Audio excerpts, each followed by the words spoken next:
Last night we stayed at the Bright Morning Bed and Breakfast. It is very convenient because it's right along the trail. We talked to a nice couple during breakfast, Cindy and Jeff, about the trail ride so far and about Steve's 190-mile charity ride the month before. Little did we know we would have a little job to tackle right after breakfast. When we were all taking our bikes out of the storage garage, Cindy noticed that she had a flat tire on her new e-bike. Cindy and Jeff were going to wait until the bike shop opened up on the trail, which would have been in over an hour. I told them I had all the tools we would need if they had a spare tube. As I have been riding e-bikes for a few years, I'm very familiar with the steps needed to make this repair. We tackled the job in record time. Thank you again for your kind donation to the Dana-Farber Cancer Institute.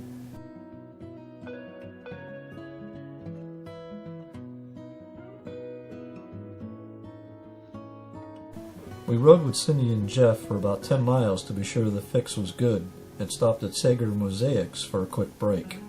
We parted ways as the morning repair looked like it was not going to be a problem.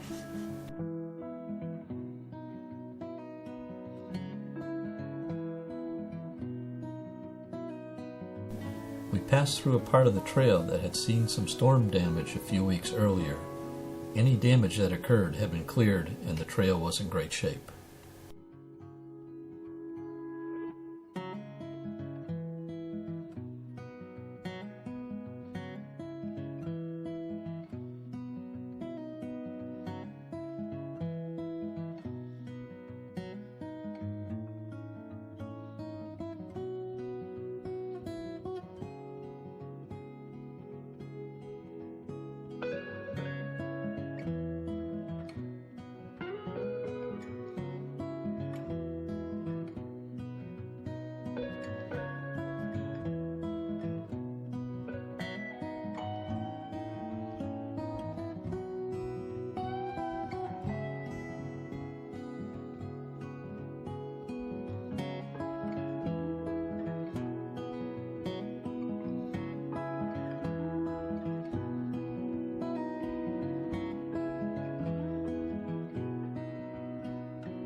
On the outskirts of Connellsville is the KOA campground. It was still pretty busy for this time of year.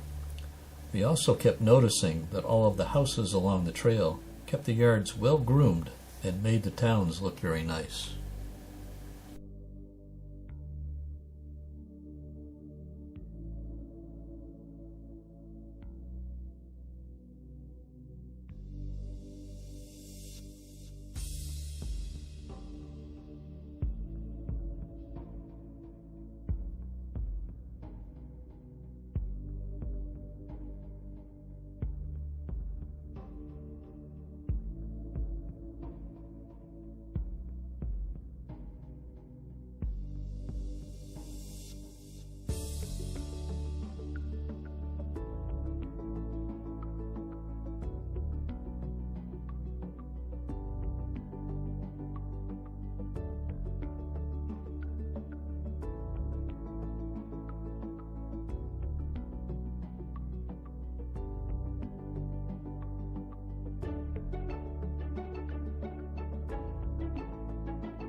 As we entered Connellsville, we passed through the glass arch and proceeded down the hill toward the river. Along the park you can see some old log and stone buildings. This was the home of Colonel Crawford's cabin and the site of General Edward Braddock's camp during the French and Indian War.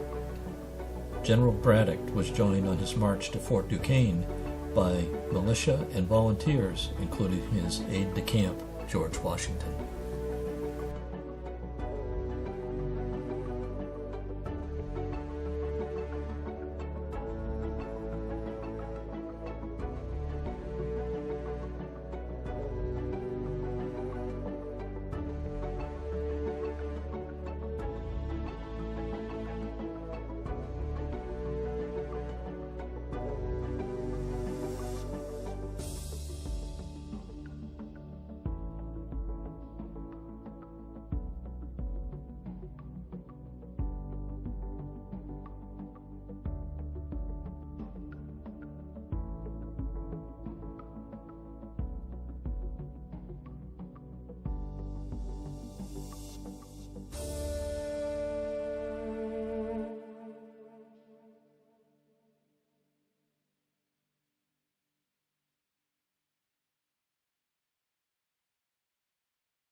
We stopped for lunch at the Kickstand Kitchen and ran into Cindy and Jeff as we were leaving. They were about an hour behind us and were also heading for Ohiopyle today as well.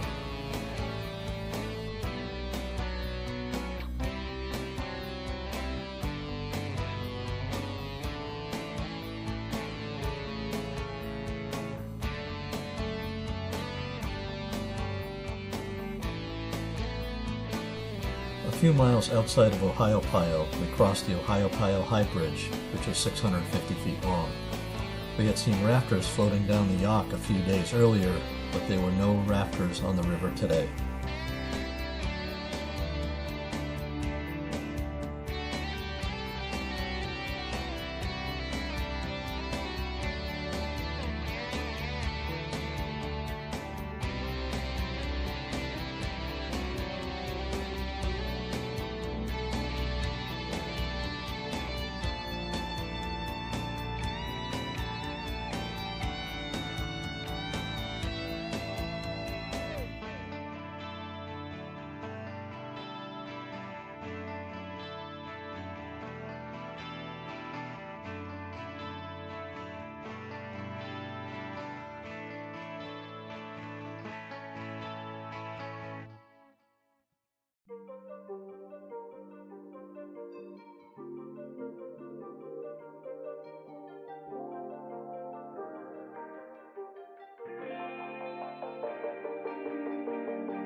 Entering Ohiopyle, you cross the Ohiopyle Low Bridge. This bridge brings you to the edge of town, right at the old railroad station.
We took in the falls, then headed to the Fall City Pub for dinner, as it was open late. We want to thank Cindy and Jeff for joining us and buying the beer. It was nice to have your company this evening.